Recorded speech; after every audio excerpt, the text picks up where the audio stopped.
Chapter 30. The next day was Zigzag's birthday, or so he said.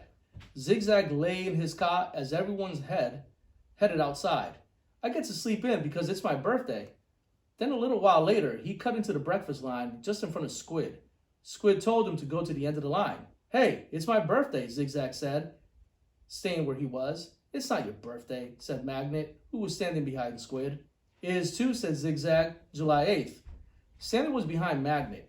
He didn't know what day of the week it was, let alone the date.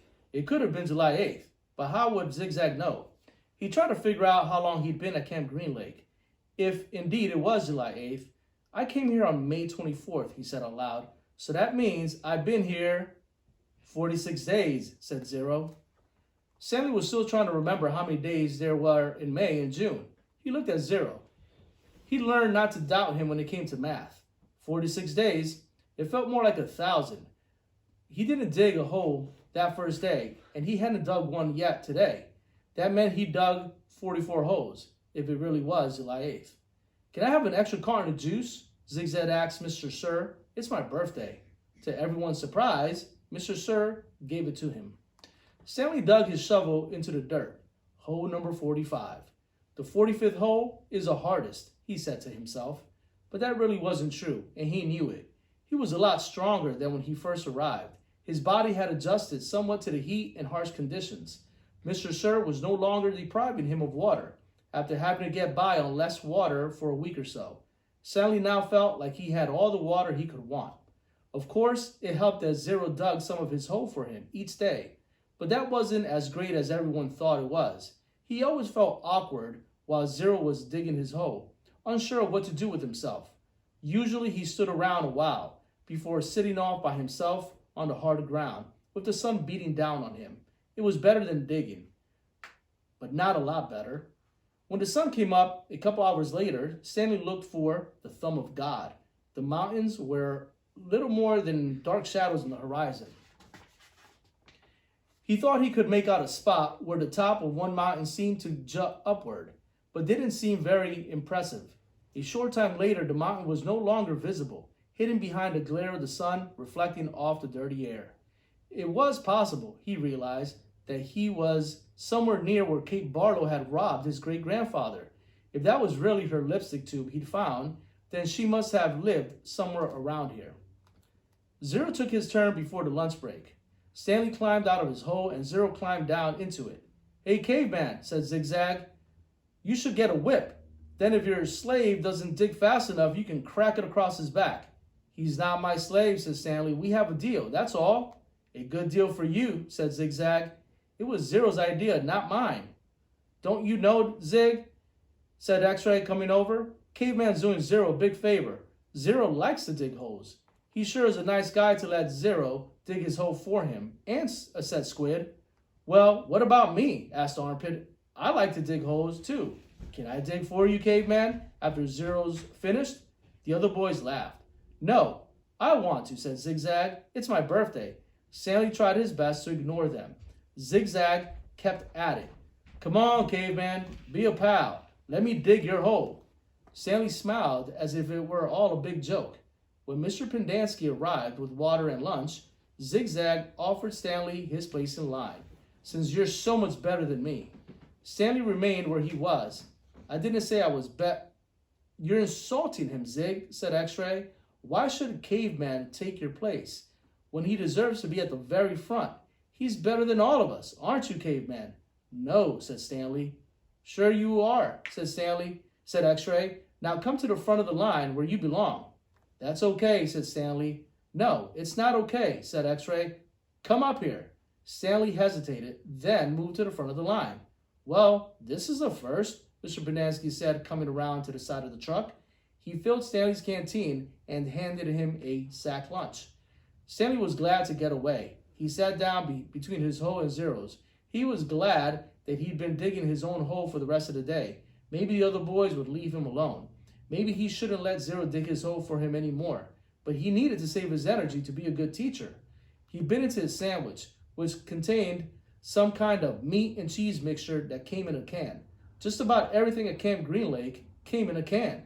The supply truck came once a month. He glanced up to Zigzag and Squid walking toward him. I'll give you my cookie if you let me dig your hole, said Zigzag. Squid laughed. Here, take my cookie, said Zigzag, holding it out for him. No thanks, said Stanley. Come on, take my cookie, said Zigzag, sticking it in his face. Leave me alone, said Stanley. Please eat my cookie, said Zigzag, holding it under Stanley's nose. Squid laughed. Stanley pushed it away. Zigzag pushed him back. Don't push me. I didn't. Stanley got to his feet. He looked around. Mr. Pendanski was filling Zero's canteen. Zigzag pushed him again. I said, don't push me. Stanley took a step backward, carefully avoiding Zero's hole. Zigzag kept after him. He shoved Stanley and said, quit pushing. Lay off, said Armpit as he, Magnet, and X-Ray joined them. Why should he? Snapped X-Ray. Caveman's bigger. He can take care of himself. I don't want any trouble, Stanley said. Zigzag pushed him hard. Eat my cookie, he said. Stanley was glad to see Mr. Pendanski coming toward them along with Zero. Hi, Mom, said Armpit. We were just fooling around. I saw what was going on, Mr. Pendanski said. He turned to Stanley. Go ahead, Stanley, he said. Hit him back. You're bigger. Stanley stared at Mr. Pendanski in astonishment. Teach the bully a lesson, said Mr. Pendanski. Zigzag hit Stanley on the shoulder with his open hand. Teach me a lesson, he challenged. Stanley made a feeble attempt to punch Zigzag. Then he felt a flurry of fists against his head and neck. Zigzag had hold of his collar with one hand and was hitting him with the other. The collar ripped, and Stanley fell backward into the dirt. That's enough, Mr. Pendanski yelled. It wasn't enough for Zigzag. He jumped on top of Stanley. Stop, shouted Mr. Pendanski. The side of Stanley's face was pressed flat against the dirt. He tried to protect himself, but Zigzag's fist slammed off his arms and pounced his face into the ground.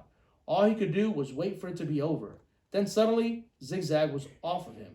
Stanley managed to look up, and he saw that Zero had his arm around Zigzag's long neck. Zigzag made a gagging sound as he desperately tried to pry Zero's arm off of him. You're going to kill him, shouted Mr. Pendanski. Zero kept squeezing. Armpit charged into them, freeing Zigzag from Zero's chokehold. The three boys fell to the ground in different directions. Mr. Pendanski fired his pistol into the air. The other counselors came running from the office, the tents, or out of the lake. They had their guns drawn, but holstered them when they saw the trouble was over. The warden walked over from her cabin. There was a riot, Mr. Pendanski told her. Zero almost strangled Ricky. The warden looked at Zigzag, who was still stretching and massaging his neck. Then she turned her attention to Stanley, who was obviously in the worst condition. What happened to you? Nothing. It wasn't a riot. Ziggy was beating up the caveman, said Armpit. Then Zero started choking Zigzag, and I had to pull Zero off of Zigzag. It was all over before Mom fired his gun. They just got a little hot, that's all, said X-Ray. You know how it is.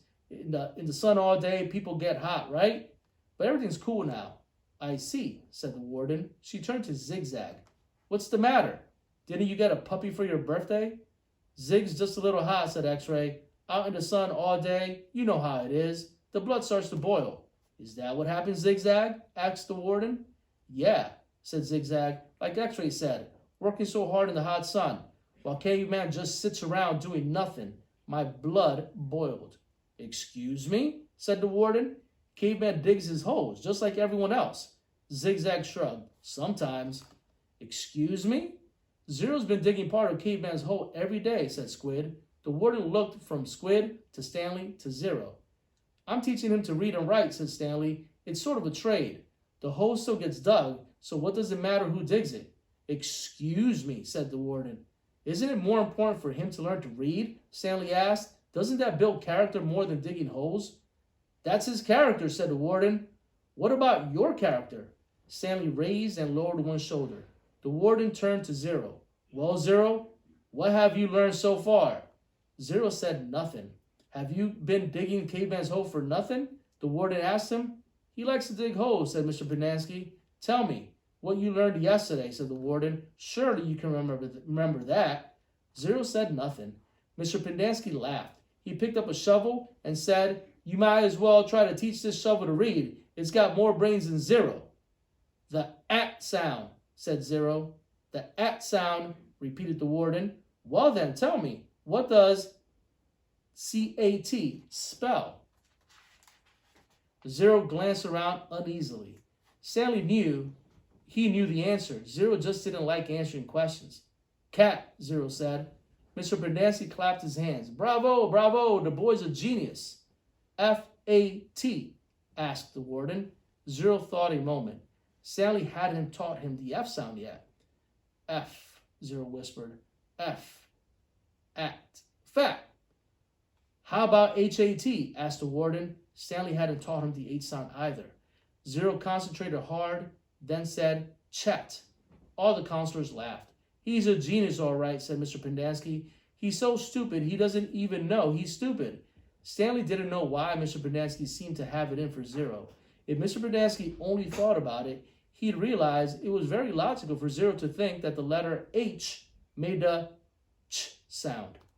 Okay, from now on, I don't want anyone digging anyone else's hole, said the warden, and no more reading lessons. I'm not digging another hole, said Zero.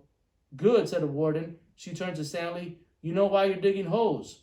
Because it's good for you. It teaches you a lesson. If Zero digs your hole for you, then you're not learning your lesson, are you?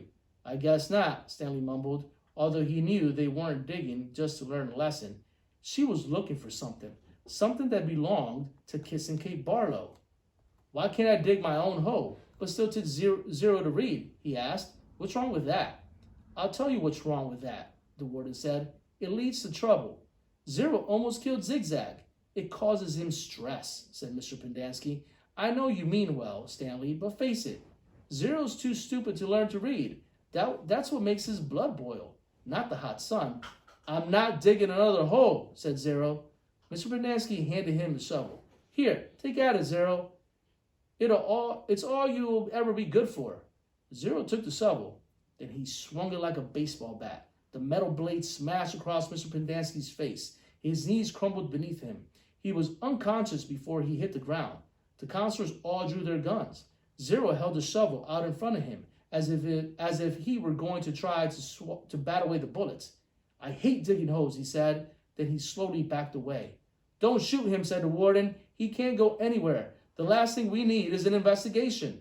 Zero kept backing up, out past a cluster of holes the boys had been digging, then farther and farther out into the lake. He's going to have to come back for water, the warden said. Stanley noticed Zero's canteen lying on the ground near his hole. A couple of the counselors helped Mr. Pendanski to his feet and into the truck. Stanley looked out towards Zero, but he had disappeared into the haze. The warden ordered the counselors to take turns guarding the shower room and rec room all day and all night. They were not to let Zero drink any water. When he returned, he was to be brought directly to her. She examined her fingernails and said, It's almost time for me to paint my nails again. Before she left, she told the 6 remaining members of Group D that she still expected 7 holes. That is the end of chapter 30. The question I would like for you to respond to is, why doesn't Stanley fight back when Zigzag taunts him? And what would you do if you were in his position?